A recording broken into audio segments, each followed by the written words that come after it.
pengalaman saya, kalau tengok pesakit-pesakit yang kronik lah, kalau ikut di Malaysia ni, penyakit-penyakit psikotik yang teruk sikit lah di Kelantan sebenarnya. Kita tengok pesakit ni, mari ke semasa mari dapatkan rawatan tu, biasanya dah tidak mendapat rawatan ni lebih pada 10 tahun di sipir rumah.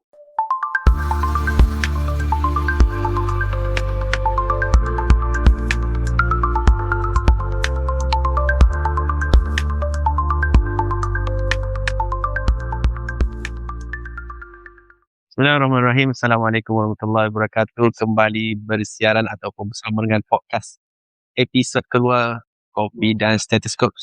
Hari ini saya Dr. Zaim Samsuri bersama dengan artis jemputan ataupun doktor jemputan kita, Dr. Ashraf Osman. Assalamualaikum. Waalaikumsalam. Hari ini kita nak buat satu topik berkenaan kesihatan mental dan kita sebenarnya Dr. Ashraf ni cubaan kedua untuk kita buat podcast hari ni supaya ramai dapat manfaat daripada ceritaan yang kita buat isu kesihatan semasa. Dan sebelum nak pergi lebih jauh lagi, yang saya kenal Dr. Ashraf ni sebagai orang di unit secretary ataupun secretary sekarang ni menyambung kepakaran tahun kedua. Boleh ceritalah sikit dari mana secretary, macam mana minat, macam mana? Silakan. Okay, Bismillahirrahmanirrahim. Assalamualaikum. Terima kasih Dr. Zaim atas jemputan untuk podcast kali ni lah. Jadi difahamkan kita kecil Kelantan, tak masalah tak? Tak ada. Jumpa biasa dia. Untuk latar belakangnya, sekretari ni, saya lah bertugas di sekretari start tahun 2019.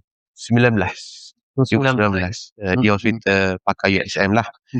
Saya pakai USM ni masuk tahun ke berapa dah ni? Tahun ke-5 dan baru masuk sambung kepakaran lah tahun kedua di sudah pakai USM. Maknanya daripada awal lagi duduk USM lah. Duduk USM. Jadi tak betul tu Big Kelantan. Tak tu Big Kelantan. Mungkin kita tanya lah. Tapi hari ni kita nak tanya pasal masalah kesihatan mental ataupun sakit mental. Tapi sebelum tu saya nak pergi tanya, ada beza ke tak masalah kesihatan mental dengan sakit mental ni? Penyakit mental lain, masalah kesihatan mental lain. Tapi kalau kita kan bahasa kata orang Kelantan panggil gila dua-dua, kau macam mana sebenarnya? Boleh sebut kalau gila ni, kalau kronik dalam psikiatrik ni ada beberapa jenis je. Yang kata gila, yang mana hilang kewarasan tu. Hilang kewarasan tu. Bukan semua penyakit psikiatrik tu panggil gila lah. Gila, apa yang boleh kita faham adalah hilang kewarasannya. Ada setengah dia ada masalah kesihatan mental, tapi tidaklah kata gila. Kata gila. Kalau kata gila ni kak, kita ngaji agama ni kak, tidaklah diwajibkan semaya tu. Itu pada hilang kewarasan akal tu. Tak perlu semaya. Jadi untuk masalah kata saya ayat tadi ni, masalah kesihatan mental. Masalah kesihatan mental dengan penyakit mental berbeza lah. Kemudian kita start, cerita masalah kesihatan mental ni ada banyak jenis. Kesihatan mental ni dia berpunca dari segi, saya rasa nak start dari segi definition dulu lah. Sila. Sebab bila kita faham definisi sihat tu sendiri lah, pada pertubuhan kesihatan dunia, dia tafsir sihat tu lagu mana, 3 peringkat lah. Tiga area dia kata kena sihat ni. Dia setara dari segi fizikal, yang kedua dari segi mental, yang tiga adalah sosial. Fizikalnya fizikal lah. Ni yang biasa kita bincang lah tak? Kesihatan money lah, apa darah tinggi lah, fizikal. Yang kedua mental, bagaimana minda dia, pemikiran dia, emosi dia, ada kestabilan. Yang ketiga sosial. Sosial ni kemampuan dia hidup dalam masyarakat. Kalau cikgu boleh pergi ngajar, kalau belajar boleh pergi belajar di sekolah ke apa. 3 komponen ni, kalau lah comel 3 komponen ni lah, barulah disebutkan kesihatan sebenar. Baru betul-betul sihat. Tapi orang kata cara kalau stres-stres tu dia tak sihat jugalah. Okey, kita pergi pula kalau ada stres. Stres ni itu mungkin ada gangguan kesihatan mental sahaja. Gangguan sahaja. Dan apa sebut gangguan? Kita sebagai manusia, kita manusia ni tidak lari dengan perasaan-perasaan stres. Kata apa? Suka, sedih, marah. Itu adalah emosi biasa. Maksudnya dia tidak lagi penyakit dan Tidak. Cuma gangguan. Gangguan di mana peringkat stres dia tu luar daripada range normal. Range normal. Tapi dia boleh balik asas semula kalau dia boleh urus dengan baik. Kata ada gangguan kesihatan mental. Dari peringkat awal ni, yang paling penting kita detect kita ada gangguan tu. Gangguan ni bukan jin iblis.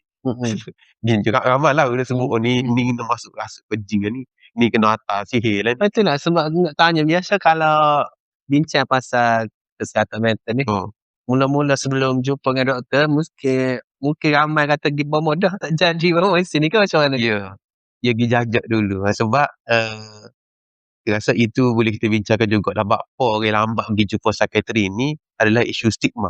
Ada stigma. Stigma lah ke mana? Orang rasa apa macam segan nak pergi, takut orang kata gitu maksudnya. Betul. Dia salah anggap tentang sesuatu tu menyebabkan dia tidak dapat apa yang patut dia dapat. Itu adalah stigma. Stigma ni boleh jadi mari kita sendiri kat diri kita ataupun masyarakat kita. Okay. So, bila ada stigma ni dalam masyarakat kita, dia akan menyebabkan kita ni lambat nak pergi jumpa perawat sebenar lah. Nak jumpa doktor psikiatri. So, sebab aku, aku pergi ke takut orang kata aku masuk klinik psikiatri. Orang salah anggap lah kita ni gini gitu. So, dia lambat. Dia pergi ikut keliling-keliling dulu. Dia jajak rumah-rumah bomo, rumah-rumah ustaz. Jadi, barulah kali habis pucah, habis duit, ribu-ribu, tak jadi, barulah dia pergi. Habis usaha dah tu. Baru dia pergi lambat. Sebab dia tahu dia sakit. Mungkin masalah psikiatri, masalah mental. Tapi dia lambat pergi jumpa tu, mungkin disebabkan stigma yang boleh berlaku dalam masyarakat dia, keluarga dia, di tempat kerja dia ni kan. Sebab isu tu apabila orang tak faham, menjadi stigma lah. Tu lambat orang dapat rawatan. Pergi jumpa doktor. Kalau doktor boleh bagi tahulah, orang Kelantan kita ni ramai ke pesakit mental? Maksudnya mungkin statistik doktor tak dapat bagi sekarang, cumanya sepanjang doktor bekerja di sana di USM tu. Okey. Ini kalau sebut data tu maknanya yang didiagnose dan direkodkan. Tapi kita tidak nafikan ada lagi di masyarakat kita ni tidak didiagnose. Okay. Sebab pengalaman saya, kalau tengok pesakit-pesakit yang kronik lah. Kalau ikut di Malaysia ni, penyakit-penyakit psikotik yang teruk sikit lah di Kelantan sebenarnya. Di Kelantan, Amir Soho lah. Tadi bila kita tengok pesakit ni, mari ke semasa kemari dapatkan rawatan tu, biasanya dah tidak mendapat rawatan ni lebih pada 10 tahun di simpan rumah. Dah 10 tahun. Maknanya dah derita, dah macam-macam lah. Sebab dia bila dia dapat tak normal tu orang kata biarlah tu. Biar. Selagi tak ganggu orang. Dia Kelantan ni kita dua ya. Selagi tak ganggu orang, selagi tak bahaya diri dia. Dia kelok aja. Dia tak kira rawatan lah. Tak kira rawatan. Sebab once dah masuk besar sikit ada kayak isu tak ada orang nak jaga ni, mak ayah mati ke apa dia, adik-beradik pergi jauh. Situ pun salah satu punca, barulah dia dah startkan rawatan. Yang ketiga, dah start rawatannya time kita tak ada duit ni, nak minta bantu JKN. Bantu JKN. Barulah pergi hospital, lagi ngesah. Sebab apa nak ngesah ni? Dah dapatkan bantuan JKN. Tapi akhirnya rawatan tu akhirnya jadi lambat. Dan bila terutamanya psikosis lah. Psikosis ni dia ada halusinasi dengan suara ke apa kan. Dia jalan sore, dia duk jalan-jalan senyum sore, kecek sore. Dia tak kacau orang. Dalam keadaan gitu, itu adalah tidak sihat dah. Tapi dibiarkan masyarakat tidak ambil proaktif lah untuk mendapatkan rawatan untuk dia. Dia dapat kau tahap lewat lah baru lagi. Akibatnya mungkin kognitif dia tu dah merosot. Dia jadi macam orang tak boleh urus diri. Umur 30 macam umur 10 belas-belasan. Sebab tahap kognitif dia sudah menurun. Itu antara di masyarakat kita, kadang masyarakat kita lah dengan masalah psikiatri ni. Sebab ada lagi stigma lah. Stigma ni kata ada yang menghalang mereka ni dapat rawatan awal lah. Betul. Kalau boleh sebut, biasa kalau kita bincang penyakit fizikal ni, kita ada punca dia, benda yang menyebabkan dia berlaku. Ada ke sebenarnya saya kata dia memang tiba-tiba dia jadi ke macam mana sebenarnya? Tidak. Dia ada banyak faktor kan. Jadi bila sebut faktor ni, dia atas setiap individu orang yang ada masalah kesihatan mental ni tidaklah sama di antara satu sama lain. Dia tidak macam, tidak sama. Satu tipikal lah kita panggil. Kalau sakit jantung ni kena ada ABC, baru dia sakit. Saya kena cukup luas.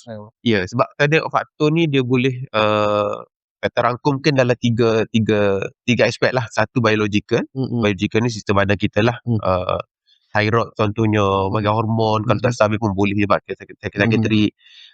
Psychological ni adalah coping dia, gaya pemikiran dia, maturity dia, IQ dia. Okay. Dan adalah social. Yang ketiga adalah social. Social ni banyak sikit social lah, sebab pembesaran dari segi keluarga, bagaimana faktor dia dengan saing-saing, dan faktor pekerjaan dia, itu faktor social.